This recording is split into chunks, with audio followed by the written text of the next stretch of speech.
Whoosh is an onomatopoeic word that in my mind represents the transient nature of humanity on Earth, and with tongue-in-cheek more likely Deep Purple's career, which seems to have started only yesterday, and whoosh, here we are today. Well, Whoosh came from an initial idea that Ian Gillan had. The way that the lyrics on a few of the songs pertain to many of the things that we're sort of getting wrong in our civilization and living on this beautiful ball we have called the planet.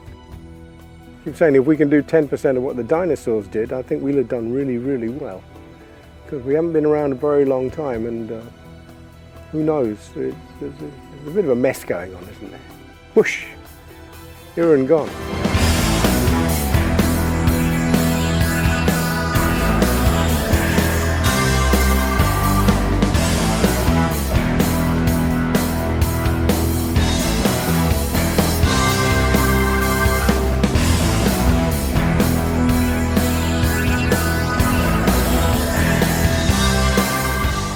First of all, say there are no new elements in music, Western music anywhere. Everything that we do has been done. All creatures great and small. The art is doing it in a way that is not obvious and people don't recognize it being done before. And that's the genius of the human imagination.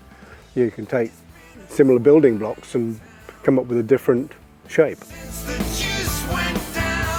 So we've tried to explore the possibilities of this limited genre that we have in Western music. We've only got so many notes, so many chords, and tried to find the new ways to do the old things. And on a few of the tracks, I think we've succeeded very, very well. And where that wasn't appropriate, we've done old things the old way. After some thousands, you can see everyone's just getting into it because they've been together so long. There's an empathy there. And it's a bit like having a conversation with friends. You know, it goes in the right direction and develops in the right way. As it's a short period of time, the topical layers of lyric and stuff like that are contemporaneous with current affairs, if you like, social, political, whatever. Just things you see on the TV that piss you off or make you laugh. You can't help but notice that there's a lot going on at the moment, and as the lyrics are entirely enigmatic, you could relate it to almost anything.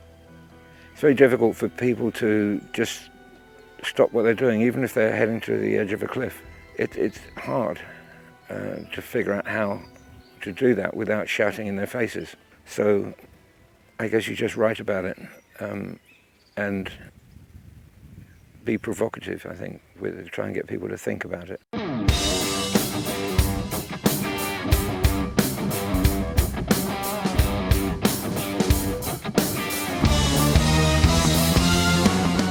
This is the great thing about Bob Ezrin, because he's come on board now and he's very good at steering this ship.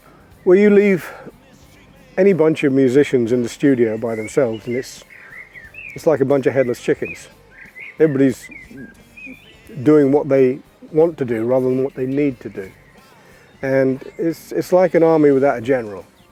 Somebody has to put it in place and say, okay, this is what's happening. We're going to do this morning, we'll start this time, and everybody's focused on that.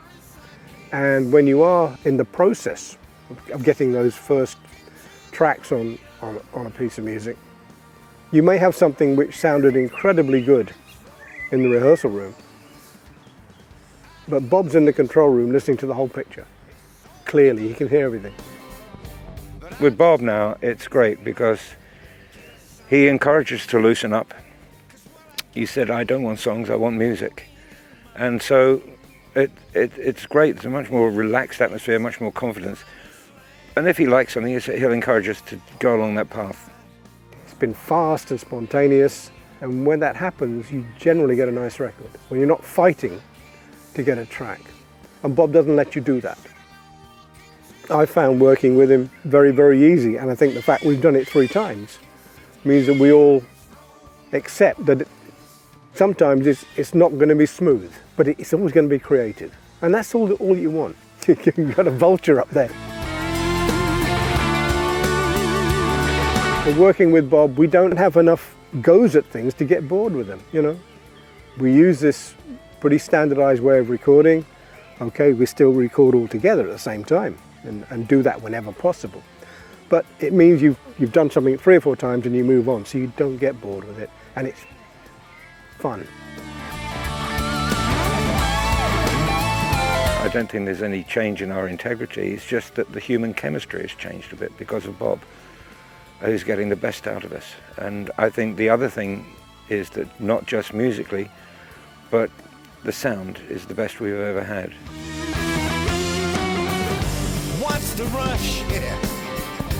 Who's to say? We go to Nashville because Bob Ezrin lives there, and he also lives in Toronto, so we've recorded in Nashville and Toronto. If Bob lived in Timbuktu, we'd be recording in Timbuktu. But, you know, we need a big room and a big sound, so we'll have to go back in a barn, I suppose, next time. Oh, next time? I don't know.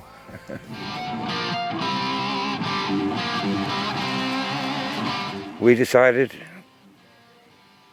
over a few beers in the early days that one thing we were never going to do was attempt to be fashionable. For the very reason that if you're fashionable today, by definition, you're going to be unfashionable tomorrow. And the other thing is we never second-guessed our fans or the business or radio or trends or anything like that to try and do something that was commercial. We just did whatever the hell came out naturally and hoped that people liked it.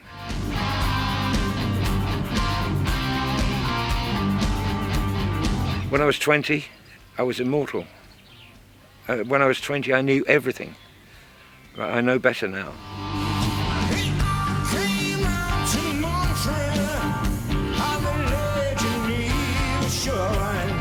We all change and we evolve.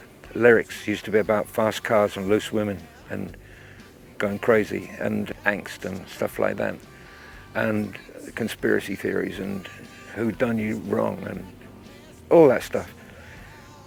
As you get older, it's kind of embarrassing writing about that stuff. I can think of a few positive things. I've done loads and loads of work. I've been setting aside 4 hours a day in the morning early to write. Well, when you have this much time on your hands, you have to find something to do with it. My little nephew Henry, he's huge.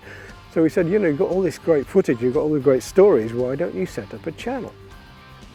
Whatever it is we're doing, people seem to like, and that takes a lot of time now. So yes, we found something else to do that we wouldn't have done had it been a normal year. And my time is full. And I'm enjoying being home with the family for the longest time I've ever been off the road. And there's another year to go before we get back on the road. We've got 12 months now with nothing to do. You know, our next gigs aren't till June next year, June 21. And I have to say, particularly for singers, you know, it scares me to death to be off the road for so long, because use it or lose it as far as a singer's concerned, because the elasticity in your vocal cords has to be used all the time. Now, if somebody says, do you fancy getting in a room and see if we got any ideas to create some more songs? Well, that wouldn't surprise me at all. 12 months is a long time to be sitting around doing nothing. So, who knows? I mean, I can't see any of us sitting for 12 months and doing nothing. Something's going to happen. And that's an obvious one.